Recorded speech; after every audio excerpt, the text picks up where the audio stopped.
Tempo comum, quarta semana, quinta-feira, tema 31. Os doentes, prediletos do Senhor. Pontos a meditar. 1. Imitar Cristo no amor e no cuidado dos doentes. 2.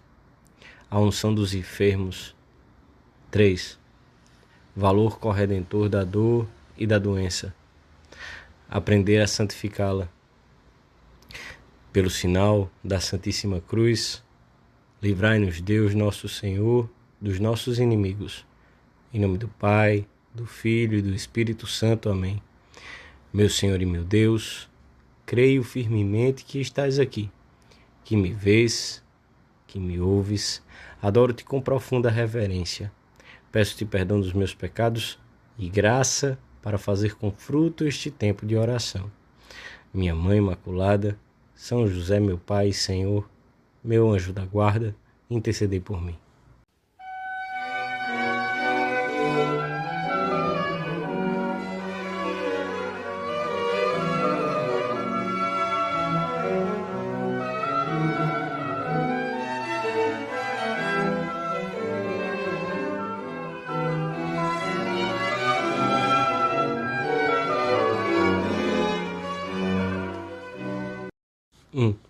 O Evangelho da Missa fala-nos da missão que os 12 empreenderam pelas aldeias e regiões da Palestina.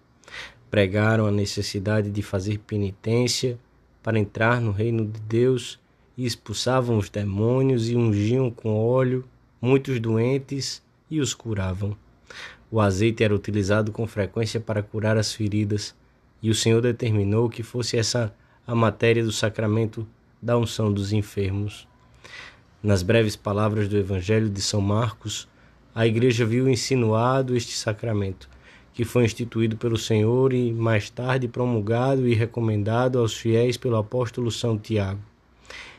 É mais uma demonstração da solicitude de Cristo e da sua Igreja pelos cristãos mais necessitados.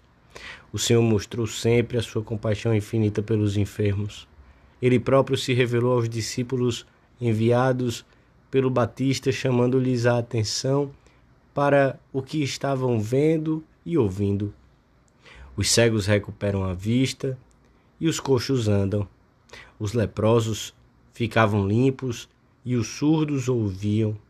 Os mortos ressuscitavam e os pobres eram evangelizados.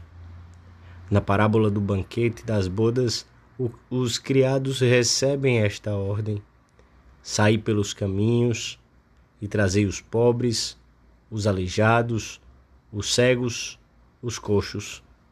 São inúmeras as passagens em que Jesus se mostra compadecido ao contemplar a dor e a doença, e em que cura muitos como um sinal da cura espiritual que realizava nas almas.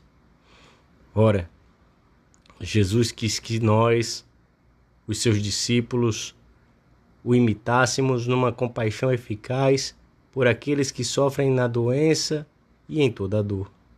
A Igreja cerca de amor todos os afligidos pela fraqueza humana, mas ainda reconhece nos pobres e nos que sofrem a imagem do seu fundador pobre e sofredor. Faz o possível por mitigar-lhes a pobreza e neles procura servir a Cristo. Nos doentes, vemos o próprio Cristo que nos diz: o que fizestes por um destes, a mim o fizestes. Quem ama verdadeiramente o próximo deve fazer-lhe bem ao corpo, tanto como à alma, escreve Santo Agostinho. E isso não consiste apenas em acompanhar os outros ao médico, mas também em cuidar de que não lhes falte alimentação, bebida, roupa, moradia, e em proteger-lhes o corpo contra tudo que possa prejudicá-lo. São misericordiosos os que usam de delicadeza e humanidade quando proporcionam aos outros o necessário para resistirem aos males e às dores. Entre as atenções que podemos ter com os doentes está o cuidado de visitá-los com frequência oportuna, de procurar que a doença não os intranquilize, de facilitar-lhes o descanso e o cumprimento de todas as prescrições do médico, de fazer com que o tempo que estejamos com eles lhes seja grato. Não esqueçamos que os doentes são o tesouro da igreja e que têm um poder muito grande diante de Deus, pois o Senhor os olha com particular predileção. Criança, doente, ao escrever estas palavras, não sentis a tentação de as pôr com maiúsculas? É que, para uma alma enamorada, as crianças e os doentes são ele.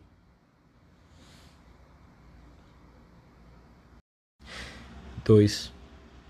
Devemos preocupar-nos pela saúde física dos que estão doentes e também pela sua alma.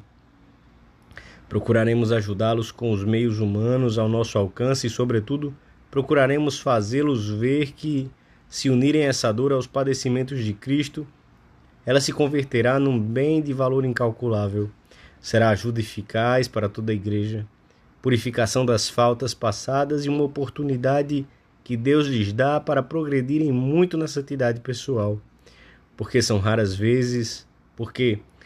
raras vezes, Cristo abençoa com a cruz. O sacramento da unção dos enfermos é um dos cuidados que a igreja reserva para os seus filhos doentes.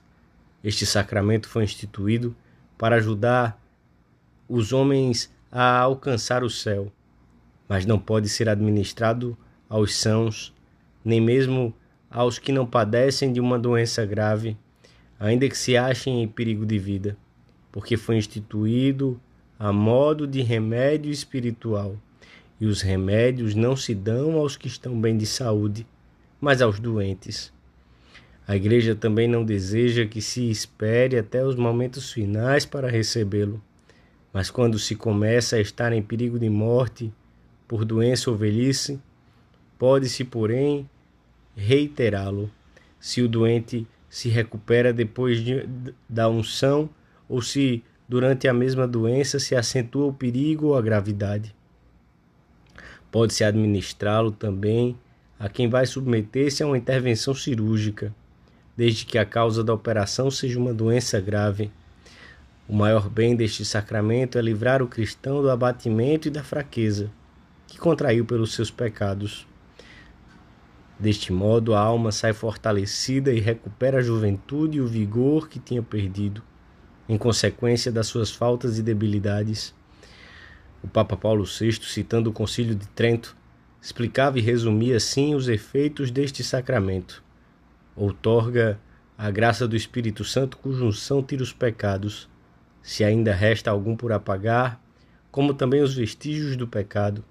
Alivia e fortalece também a alma do doente, despertando nela uma grande confiança na misericórdia divina.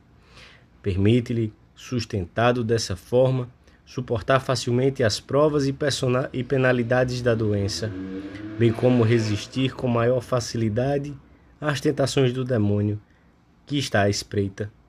E, por vezes, recupera a saúde corporal, se for conveniente, para a saúde da alma. É um sacramento que infunde uma grande paz e alegria na alma do doente, que esteja lúcido, movendo-o a unir-se a Cristo na cruz e a corredimir com ele, e que prolonga o interesse que o Senhor manifestou pelo bem-estar corporal e espiritual de quem está doente, como testemunham os evangelhos, e que ele desejava que os seus discípulos também manifestassem. Examinemos hoje se sabemos ver Cristo dolente nos enfermos, em cada um deles, se os atendemos com carinho e respeito, se lhes prestamos essas pequenas ajudas que tanto agradecem. Sobretudo, vejamos junto do Senhor se os ajudamos com sentido de oportunidade a santificar a dor, a corredimir com Cristo.